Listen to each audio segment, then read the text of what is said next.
That's right. You know you're either 2:30 to 3:30 Central or you're 5 to 7 Central in the early evening hours or the traditional kick.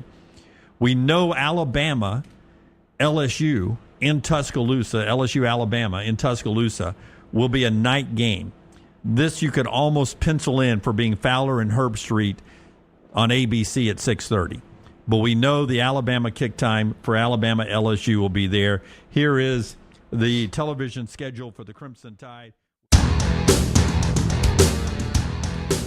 Welcome in to the Pennant Grace. Ush and EG. EG on location, still sun-kissed and shining. Emily Grace McWhorter on the lovely and exclusive beaches of 30A. Oh my gosh. I do feel very beachy, refreshed. I see the ocean to my left. I see the blue sky to my right. I wish you were here. I really do. You look refreshed. You do look refreshed. You look good. Like you have been soaking this week up. I have been. It's good R&R. Everyone needs it, and there's no better time to take it. The Braves have been kind, too. I think I should just always be at the beach. Thoughts?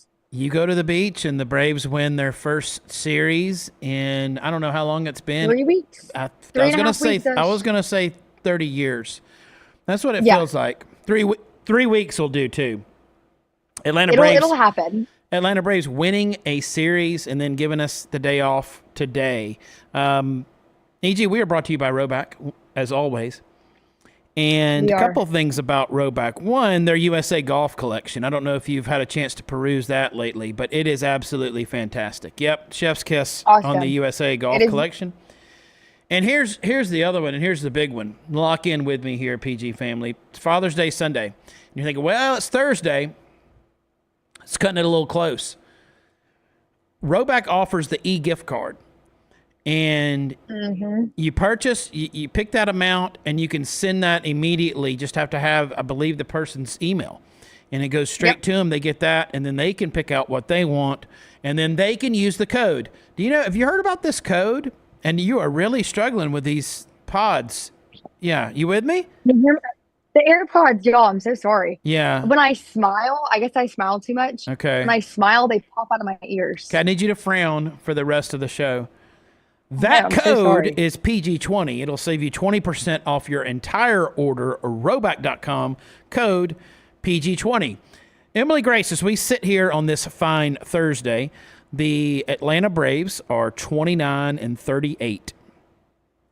They are 14 and a half games back, 9 games back in the wild card. 9 games back in the wild card. So we started positive, winning a series. I lost you. I cannot hear you. Okay. Hold on. If you can't hear me, can anyone Give me hear a thumbs up if you can hear me. I can hear you. Can you hear me, Tim Melton? Okay. Okay. You can't hear me? Let me try something here. All right. Emily Grace can't hear me, everyone. So as Emily Grace does an impression of my wife by not listening to me, or hearing any of the words that come out of my mouth, I'll tell you, Pennant Grace audience, the Braves are 29-38. You got me? They are 14 and a half games back, 9 games back in the wild card, which is absolutely insane. 9 games back. They're one behind the Nationals in the NL East. 9 games back in the wild card is a frightening reality to wake up to after winning a series against a good Milwaukee team. Well, so here's the thing, Osh, and I have a phrase for us that I think really culminates the season for the Braves, and it's pushing rope up a hill. You don't push rope up a hill. Wow. But that's what that's what this has felt like. Did everyone get that, by the way? Pushing rope up a hill. Up a hill. That's tough to do. Yeah. It is. Some might say impossible. Some would say. Now, it's no secret the Braves definitely have their work cut out for them. And every, step forward the Braves are taking, we saw, especially yesterday's game, there was so much good that came out of it. Yeah. But it's one of those things where there's still so much to go. And we're not, calling the playoffs too far off quite yet. But to be 9 games back behind a wild card, it's not a position the Braves want to find themselves in, and they want to continue that post-game streak like they've had since what's the year? 2018? Yeah. Yeah, been in the postseason every year since 2018.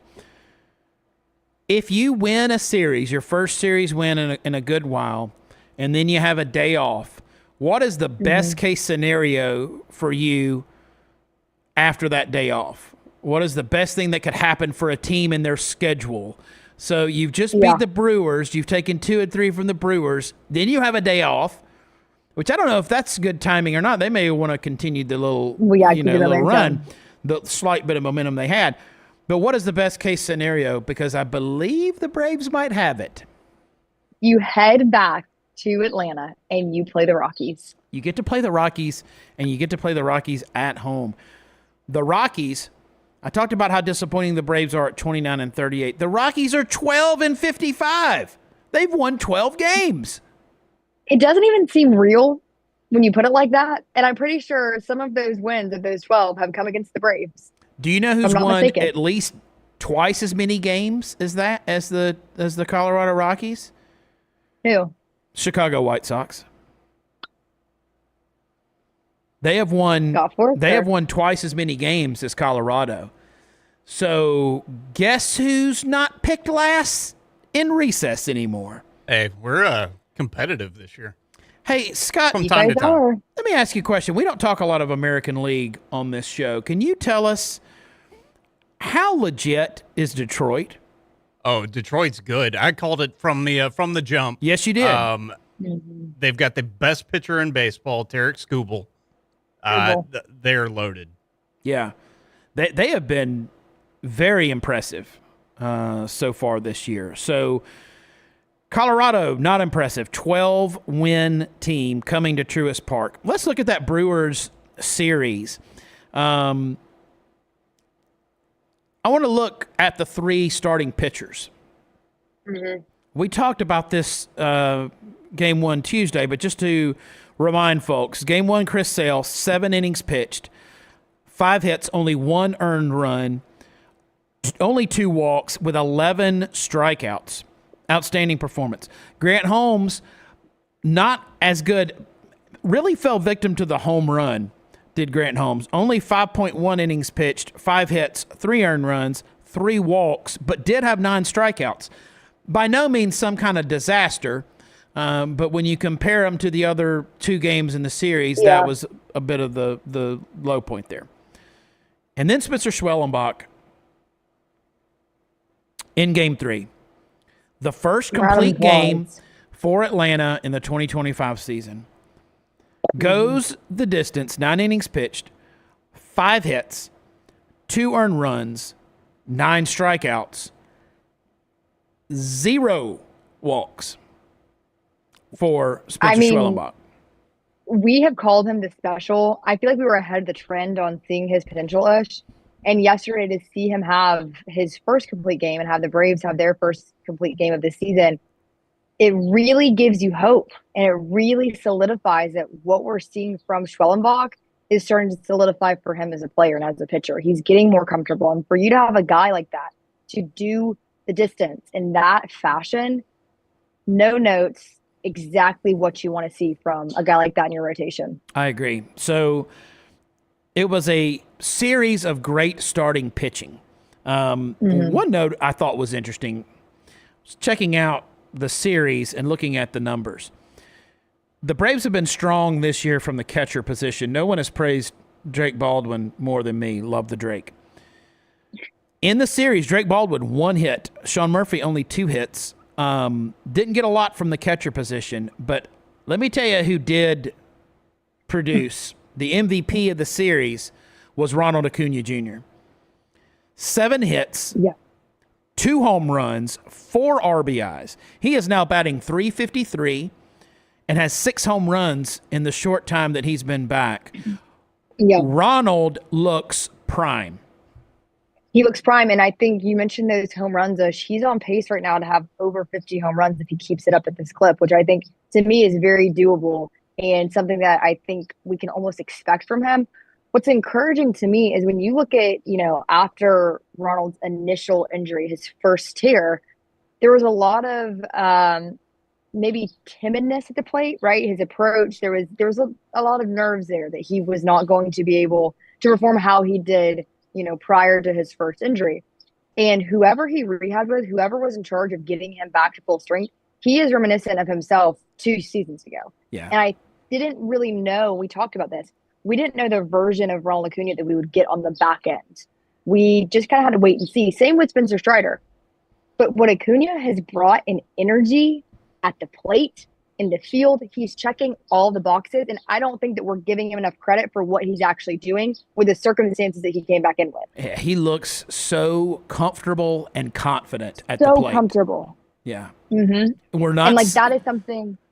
No, go ahead. Well, we're not seeing those, some of those base running blunders. He's not pushing it on the steals, playing smart. He's just been absolutely fantastic. High expectations for Ronald. He's obviously the best player on the team, but even exceeding those expectations for me right now.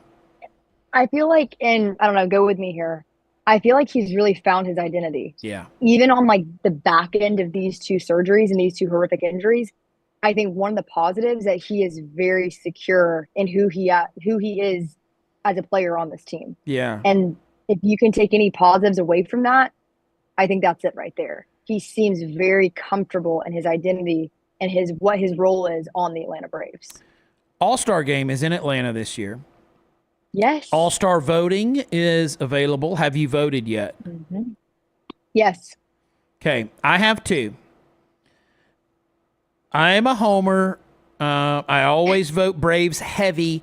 I do not go across the board Braves. I don't do that. Yeah. There are certain things I just can't justify it. I voted for Ronald Acuña Jr. I voted for Marcell Ozuna. That's where it begins and ends. Now I'm talking about. I'm not talking about pitchers, but I'm just mean as far as the players. Yeah. Those are the only 2 Braves I voted for this time around. What about you? Who got the vote from you?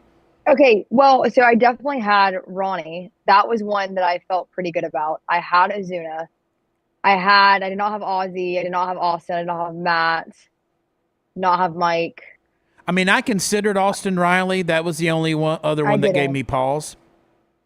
No, I didn't. I mean, I guess I had, because we haven't talked about pitching. So, yeah, we were matching up Ozuna and then Acuña. Yeah. And then Chris Sale.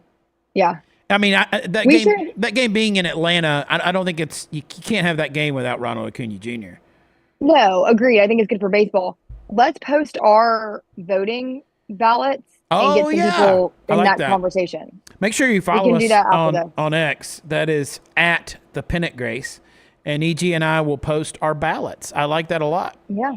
Very good idea. Yeah, that'll be fun. And, voting, you can vote daily. So make sure you're doing that for Braves Country. We'd love to see the players that we cover out there, especially in Atlanta. And let us know if you have a case for someone, right? If you have someone like Austin Riley for you, what would kind of send him to that next level for you over the course of the next 2 weeks or so? Is there anything that you need to see from him to allow you to do that, or what? Yeah, I think more consistency at the plate.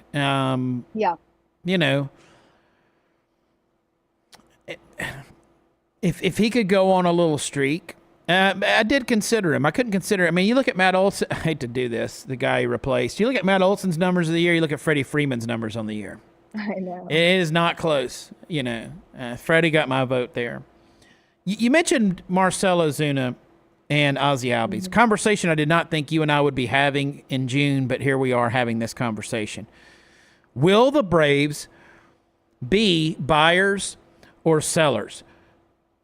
Remember at the start of the show, 14 and a half games back in the East, 9 back in the wild card. Will the Braves be buyers or sellers? And if they're sellers, who could that be? We know in the last year of his deal, and we know what he could garner, that Marcell is probably the top of most people's list. He's playing well enough. Not great for him, 257 on the year, but his OPS is 815. He's got 30 RBIs and 10 home runs. a little off from what we've seen from him from his best, but I think when you compare him to other DHs, I still think he would fetch a pretty high price.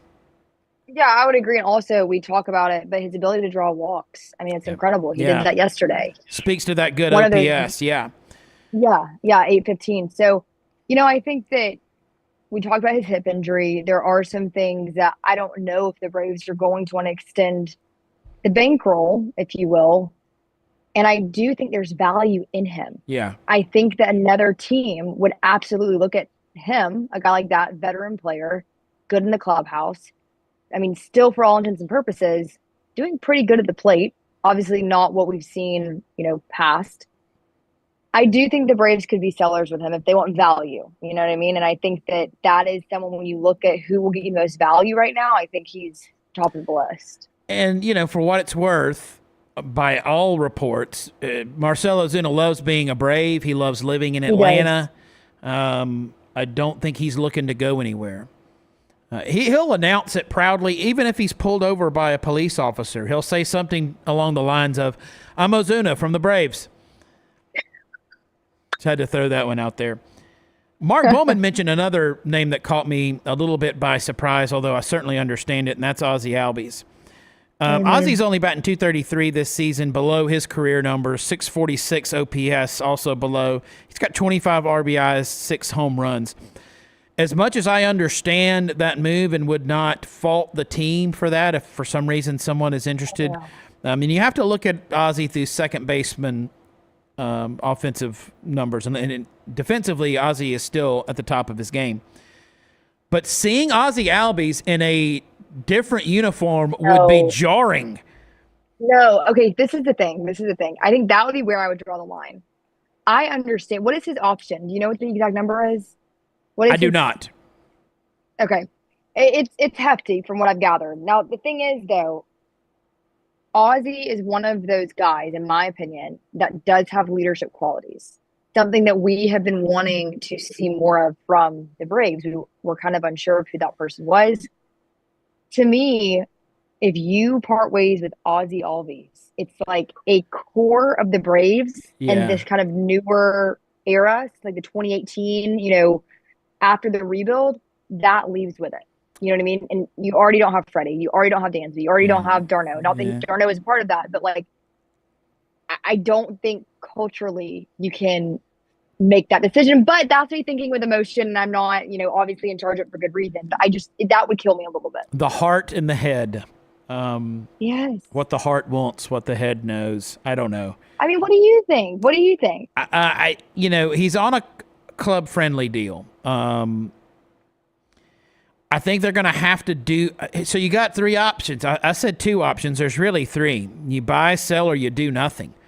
If they follow the blueprint of the offseason, they do nothing. And Pennant Grace, Phillies correspondent Travis Millsaps pointed out to me some of the criticism on Anthopoulos. Anthopoulos also doesn't set the budget. He has the money that he has to deal with that ownership provides. And so who knows what he tried to do. Publicly traded company. Yeah. Who knows what he tried to do that he could not get the money to do. But it's one of the most interesting trade deadlines in recent memory for Atlanta. I'm fascinated to see what happens. Well, and my knee-jerk reaction is I wouldn't be shocked if the Braves continue to do nothing. Yeah. I wouldn't be shocked. And now I don't know if that's me lowering my expectations, so I'm not disappointed. Yeah. And it may be.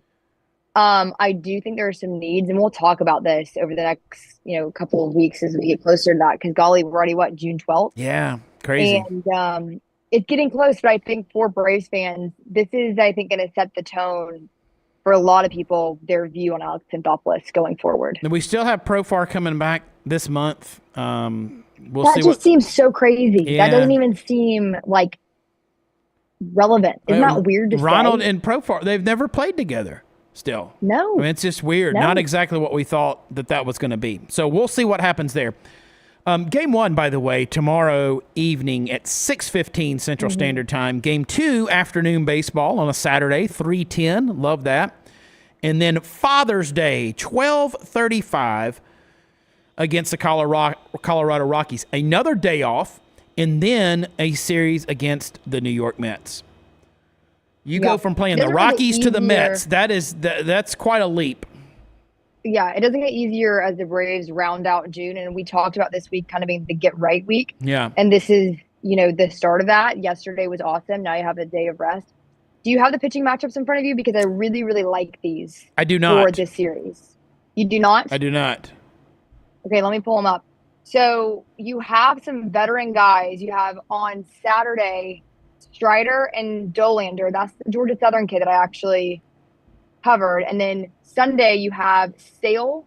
And then I want to say tomorrow is would it be Holmes? Would it be Grant Holmes? We'll see. He pitched game 2 here, and so we still have Bryce Elder. Bryce Elder, that's who it is. Bryce Elder. Yep. So you have Bryce Elder, German Marquez, you have Spencer Strider, Chase Dollander, and then you have Chris Sale and Carson Palmquist. So that right there, I love that. Yeah. I'm really happy with what we're seeing with those pitching matchups. And I think there's a lot of opportunity for, some veteran guys to get settled in. And, I really am interested to see how Strider comes out on Saturday. And I really want to see if Bryce Elder will follow up his performance, how he did. I'm very interested in that as well, to see how Bryce, what he does after that and the momentum he has been building. Yep. So that is how the weekend shapes up. Father's Day weekend. Again, make sure you go to roback.com. Try one of those e-gift cards for Dad. Send it right over. He'll have it in plenty of time for Father's Day. Use code PG20 on your first order. Save 20%. Emily Grace, we have a couple of Hall of Famers. Mark Todd, your father. Robert Dean, my father. Yeah. Want to wish them happy Father's Day from the two of us. I love my dad very, very much. Very special person to me. And just a happy Father's Day to all you dads out there. Do something nice for your dad. Tell him that you love him. All those good things. Yeah. Call your dad. We are big fans of dads here on the Pennant Grace. They make the world go round. And so, have fun this weekend. There's some great Braves baseball on. Hopefully, when we chat again on Tuesday at 12:15, we're talking about potentially a sweep. Would love for that to happen, especially Father's Day weekend. Make sure you check out roback.com. Get that last minute gift for Dad. I promise he will love anything that you get him, whether it's, the loungewear, the workwear, the golf attire. You really can't go wrong. And like I said, if you're crunched for time, get the gift card. Let him pick. So that's PG20 at checkout. 20% off, guys, not 15. 20%, that really does count. And we love for you guys to use that code. Enjoy what you get from Roback. And, of course, follow us at The Pennant Grace on X, on Instagram, on Facebook. And we'll be back with you guys when, Ush? 12:15 on? 12:15 on Tuesday. We'll see you then, Braves Country.